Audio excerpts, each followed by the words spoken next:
Hello everybody, it's Julia here from the Highly Sensitive Tarot, and I'm here today with video 7, and this is card 6 of the series Top Tarot Trumps, started by the lovely Mascha at Musings by Mascha, and today is the Lovers card.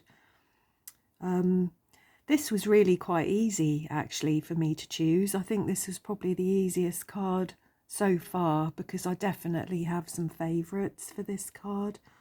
I could have picked loads, to be honest, but I have picked just 5, and I've included actually my latest deck because I was quite interested in that really. So yeah, what do I think about when I think about the Lovers? I think about love, obviously. I think about, in astrology, I think about Gemini and Mercury. I think about... I've heard other people in their videos actually talk about the Lovers card in terms of choice and decisions, and I think that that's certainly true, and that the Lovers card is a card of choices and decisions, but they're often choices, they're often, how do I want to say it? It's like a force, isn't it? It's more like a force that might make you choose or make decisions for reasons that you might not be able to understand. It's something that might make you surrender to a force or surrender control to a higher power, to some higher kind of destiny, I suppose. Yeah, let's get this card out before I waffle on much more. I've sort of sat down quite early to do this video today, and I don't think I've really collected my thoughts just yet. So this is the Erenburg Tarot, which is a very, very new release, and this is the Lovers card from it, and I just think this is so sweet. I just love the hands together, that they're entwined through like a tree here. This is like an apple tree, isn't it? I really just like this card a great deal. Let's have a little read from the book, because I haven't studied this deck at all as yet. I've really only just sort of flicked through it. So let's see what it says about this card. So, the Lover's clasped hand. The Lovers' clasped hands illustrate the joining of two people. The tree of the knowledge of good and evil looms in the background, complete with a lurking serpent. Oh yeah, I missed the serpent. There he is. It's because it's the same colour as the wood. Ah. This harkens back to Adam and Eve and the archetypal lesson of making choices and living with the consequences. This card asks us to remember our connection to others, and its appearance may signify the necessity of making a choice, accepting consequences, or the coming together of two in harmony. So that's what I mean, isn't it? It's what I was sort of trying to say, really, that the choices and the decisions involved in this card are often things that we don't understand, because they're things that are kind of greater than us.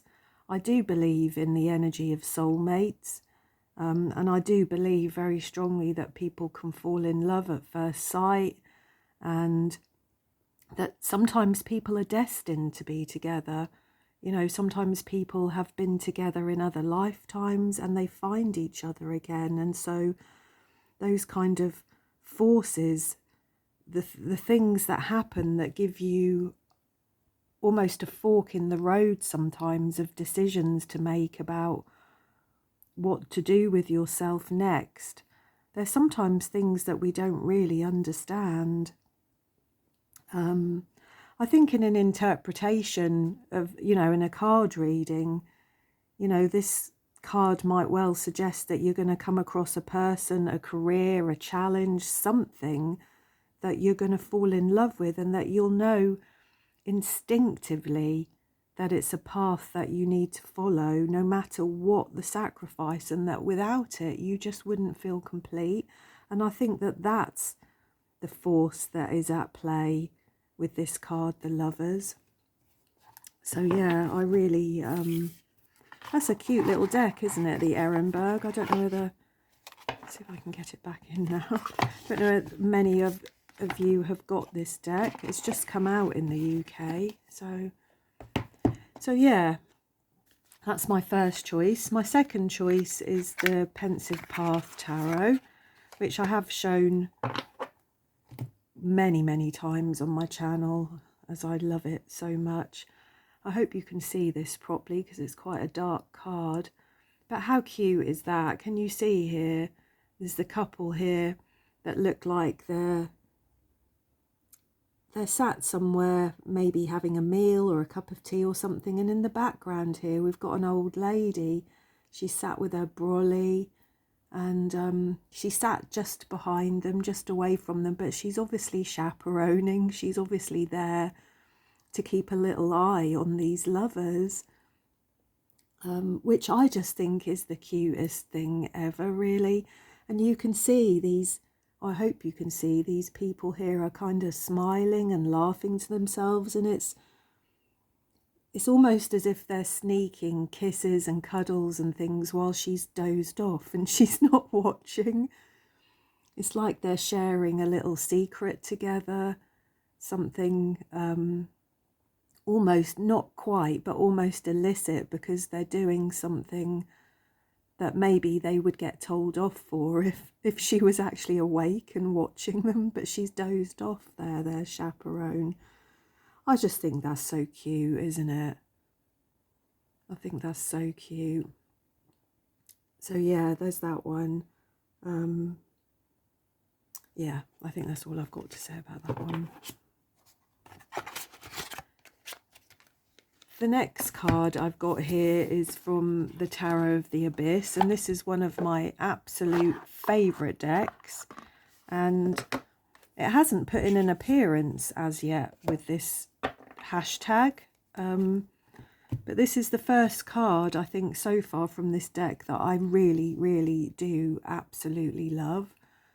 I know some people I've heard have issues with this card. They don't like it because maybe the colour palette, or maybe they think that the trees are dead.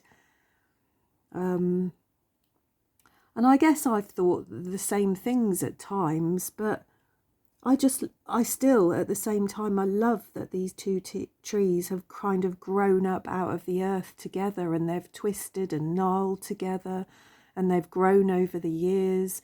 And even if this tree is dying, they're still together, aren't they? You know, they have twisted and formed together, and they're still together. That they have endured together, haven't they? I don't feel that this tree is dead. I think it's, in my mind, it's winter, and this is a deciduous tree, and all the leaves have dropped off, and it's just waiting for spring to wake them up again in my head. So yeah, I don't know whether these trees are dead or not, but but even if they are, that doesn't bother me. Or if it's dying, it doesn't bother me. I think if you were going to do if you did a reading and you drew the Lover's card, I think in order for it to really fully mean that there was a romantic relationship on the cards, or happening, I think it would always be nice to see the Two of Cups with the Lovers as well. And I particularly like this Two of Cups here, because again, we've got these two people entwined together, haven't we? That they've kind of they're almost growing into each other, aren't they? Like this tree, they're just entangled. I think that's the word, isn't it? Entangled. Yeah. I'm trying to think what else I want to say. I think this card is about finding your twin, isn't it? It's about finding your other self, and trusting your instincts about a person or a situation enough to do that, and to follow your heart, to follow your gut feeling about something. Like I said, that falling in love with something that you know instinctively is a path you must follow, no matter what the sacrifice, really. So yeah, I love that card. I do. It's interesting, the card, I've left the cards up in the background that I drew this morning before I did this reading, and it's interesting, I've drawn birth. Let's pull this forward so you can see. I drew birth, which is this one, transition and transformation. So pretty cool cards, aren't they, for the energy of the lovers.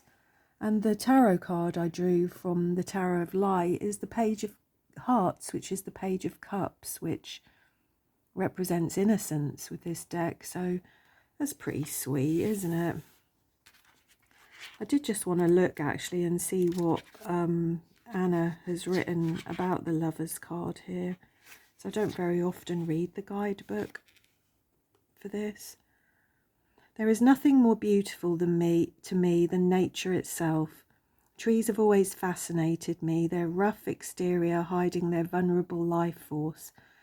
They can be as straight as arrows, but at the same time bend with the wind. They adapt their solid bodies innately, knowing that their survival depends on it. Their roots run deep within the earth, sharing nutrients and a bonding with others of their kind that is unseen to the rest of us. For that reason, I chose two bonding trees to represent the lovers. The two trees bend to reach each other, their roots intertwined, almost becoming one entity. It has taken them many years to connect in such a way, through storms and drought. Their only witnesses the changing seasons of the soul. They do not need to express their love verbally. Their love is shared instantly and equally, and through their merging they are stronger still.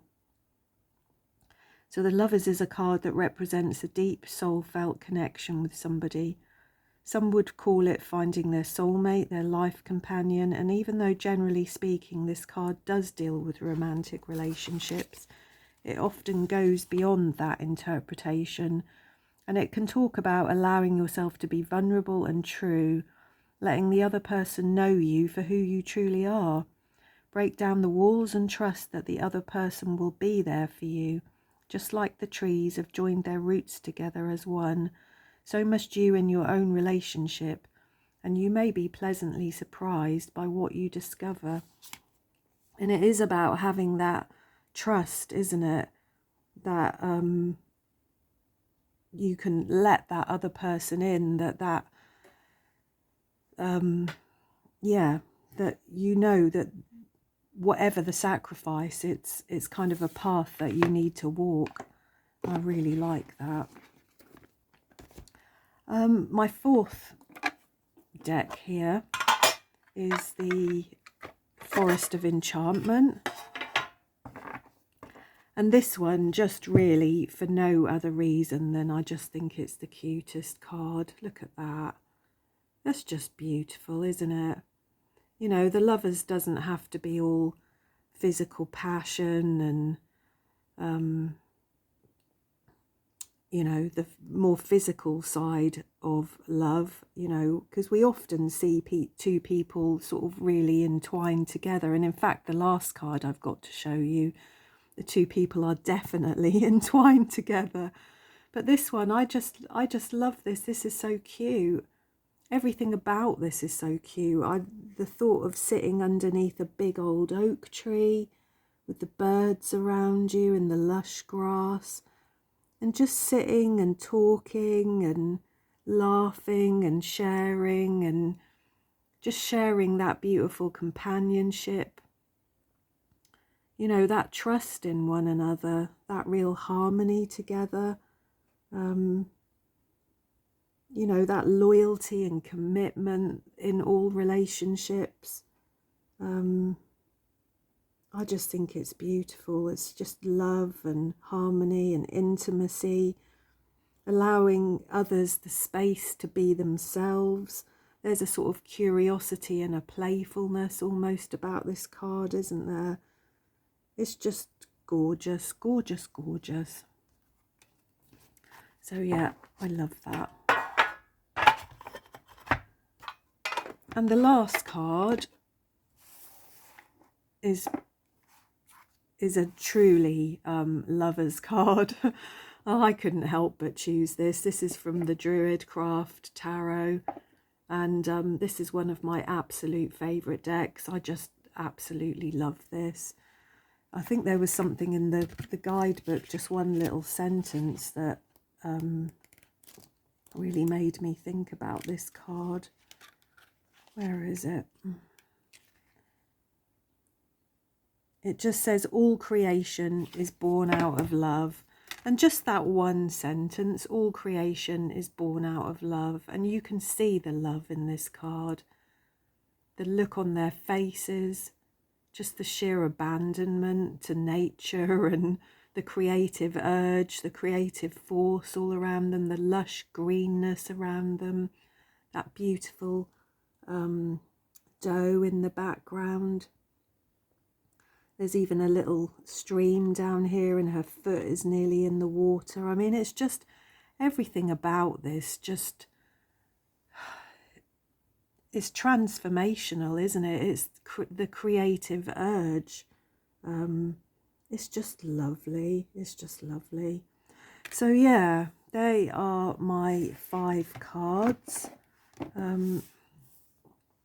I shouldn't have put them all away, really, should I? It's nice to look at them all together, I think, at the end. Let's get them out again.